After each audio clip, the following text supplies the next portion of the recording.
Hello and welcome to Newscentre. I'm Parikshit Luthra. Rift within the Tata Trust, the entity that controls 66% of Tata Sons, is the biggest corporate story of the month.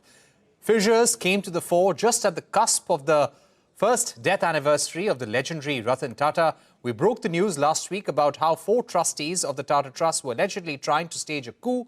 According to sources close to the Tata Group, the 4 trustees include Darius Khambata, Jahangir, H.C. Jahangir, Pramit Javeri and Mehli Mistry. And they've allegedly tried to emasculate the leadership of Noel Tata.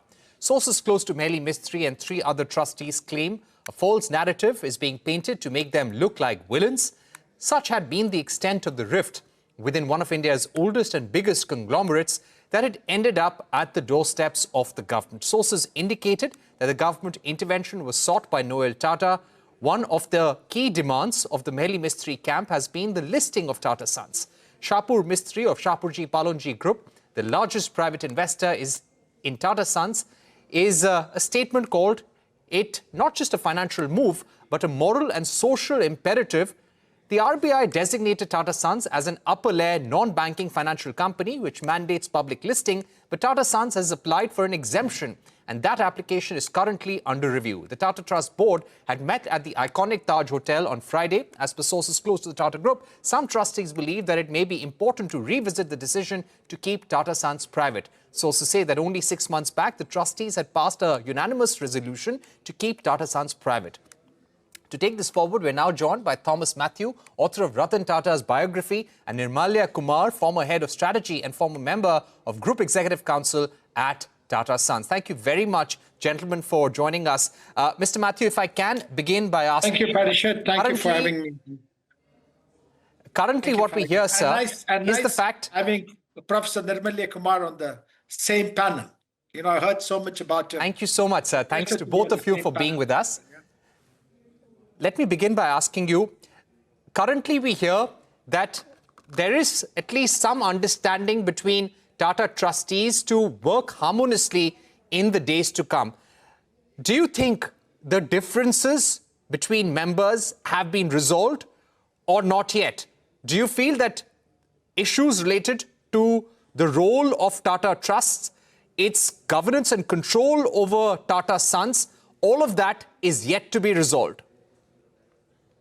See, Parikshit, according to me, I think we are making a big issue out of something which is not that significant. It is true that there may be some difference of opinion, but I think you're making a mountain out of a molehill. It is true that the difference of opinion would relate to certain significant aspects, but I don't believe there's anything like a coup d'etat here. I mean, who is it being staged by? And are you trying to unseat Mr. Noel? I mean, please understand, to me, this is my personal opinion. Mr. Noel comes from the same bloodline as Jamshedji Tata. And to me, he symbolizes and is emblematic of the values of trust, normative values, integrity, and honesty right from the time of Nirmalya Tata, the father of Jamshedji Tata. I don't think this is going to be any critical issue, nor is there going to be any situation which will cause reverberations across India's industrial realm or even in Tata Sons. It is normal to have difference of opinion. I'm sure all of them are very mature intellectuals. I'm sure they will be able to understand that they are trustees in a trust which is 100% devoted to philanthropy. And with that as a goal, I'm sure they'll be able to resolve whatever differences they have. This is my personal opinion. You know, as someone who's worked very closely with the Tata Group, Mr. Mathew, what do you think is the crux of the problem currently?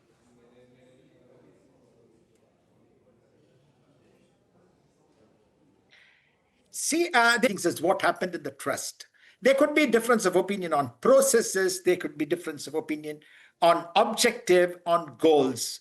But that's not causing any seismic tremors anywhere. You know, I don't believe that it is causing any foundational crisis here. But to have certain discussions, to have difference of opinion, is something which is inevitable in any organization for that matter. Even between family members you have between members of the same party. So why will you consider any difference of opinion as something which is earth-shaking and which will cause schism in the trust or in Tata Sons? I personally don't believe it. Right.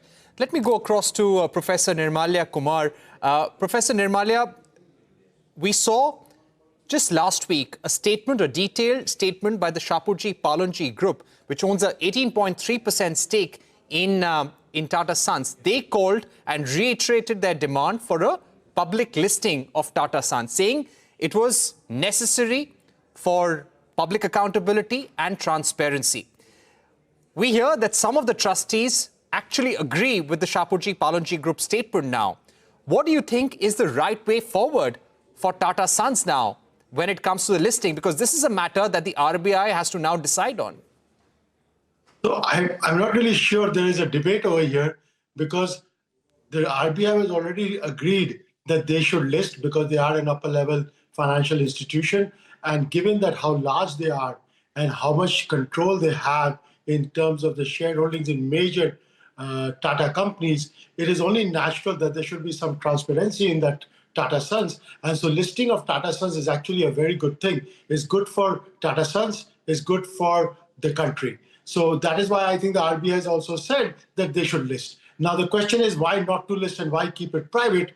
Part of that whole strategy is basically a strategy by some people to put the squeeze on the shareholders. And here, principally shareholders, we are talking about the Shapoorji Pallonji Group.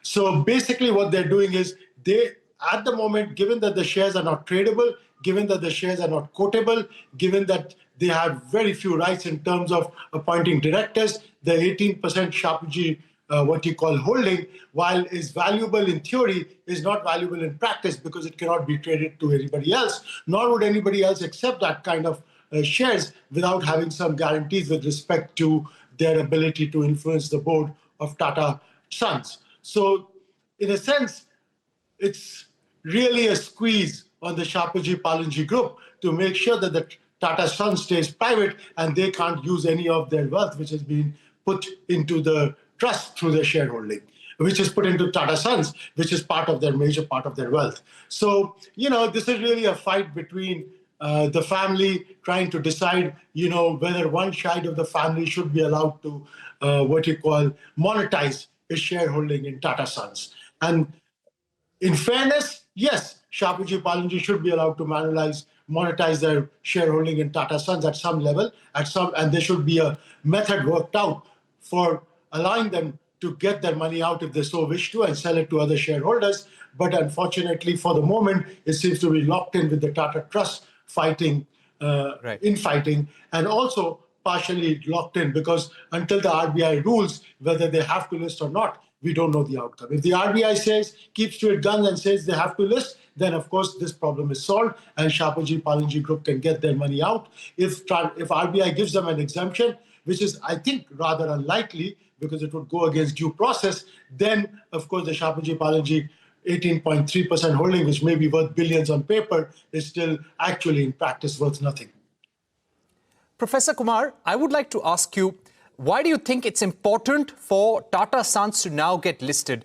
What we have learned from sources is that some trustees believe that it is now necessary because there are differences between the trustees on how Tata Sons needs to be controlled or governed. Therefore, it's important for Tata Sons to be publicly listed. What do you think is the main reason why it should happen now? So again, it should have been listed before. The reason it should be listed is because it holds major stakes in major Indian companies. It is a very large holding company. So we want to bring transparency. We want to understand it is in the best interest of the country, in the best interest of transparency to have it listed.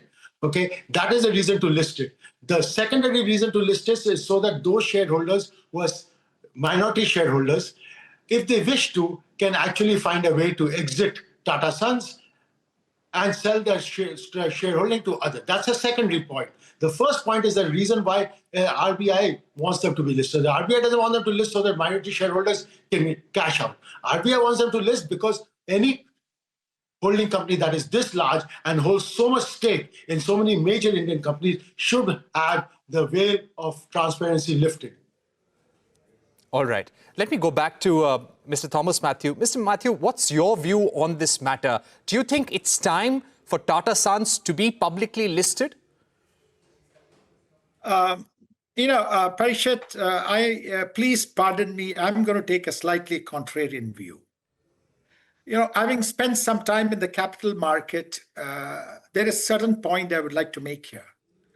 Listing as a genre, listing as a principle is good. That is because you need to have transparency. You need to have a lot of public disclosures. Now, listing, when you talk about listing, you normally talk about companies which are privately owned for profit making. I would like to draw a very fine distinction, but fundamental distinction between the Tata Group and the other companies. We need to understand that successive Tatas have put their monies in Tata Trust for the sole purpose of philanthropy, point one. Point number two is that the 66% held by Tata Trusts and Tata Sons give them the profits or the dividends for them to run the philanthropic organization. Now, Tatas have been right from the beginning, been the epitome of transparency, integrity, and honesty. Like the present chairman says, what is good for India is only good for the Tatas. That's what Mr. Chandrasekharan has very proudly declared. Now, let me take you back. I have to take you to a historical perspective. You need to understand that Jamshedji, the founder, the novitiate Parsi, devout religious man, had religious underpinnings when he talked about philanthropy because it is ingrained in the religion. Like Mahatma Gandhi says, in numbers they may be beyond content, but in contribution far more. They deserve the praise. Okay. Now, please understand, you're talking about an organization where Jamshedji, when he had his trading company go into bankruptcy, the creditors said, after observing his honesty and integrity, said, what would you do? You be the liquidator and I'll pay you 20 pounds a month. You're dealing with such a philanthropic organization.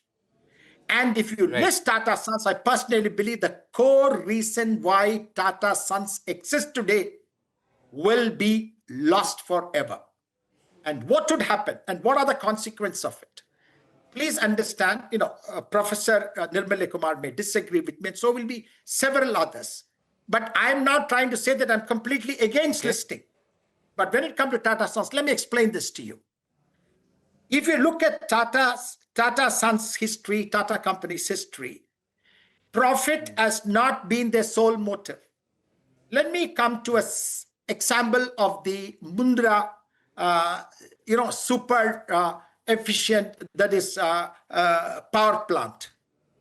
R&T during the several interviews he had with me and confirmed by Menon, Prasad Menon, said that this plant was established not for profit motive, but in order to show others that as a large organization, you can establish something for the benefit of the country. But they knew that they were taking a risk. But at the same time, they said if a large organization is not going to take the risk for the sake of the country, who would? Now, if you had listed, do you think that would happen? Second example, let me give you. All right. During the COVID-19 crisis, Tata Mr. Mathew, I have to take a break. Sorry. Right. Mr. Mathew, I have to take a break. I'm going to come back and I'm going to ask you this question again, and maybe you can elaborate at that time, and we'll also get Mr. Professor Nirmalya Kumar to respond to that. Just stay with us. We're taking a break and we'll be right back.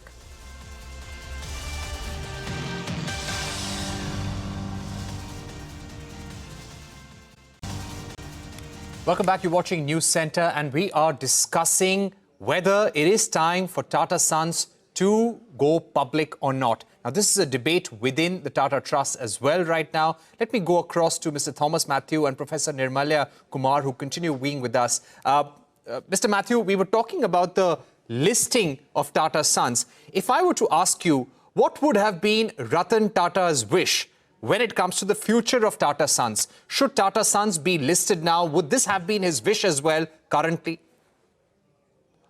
Parikshit, we had discussed this topic on many occasions. Okay, he was unequivocal in his conviction that Tata Sons actually should not be listed, and I could not agree with him more. Let me just,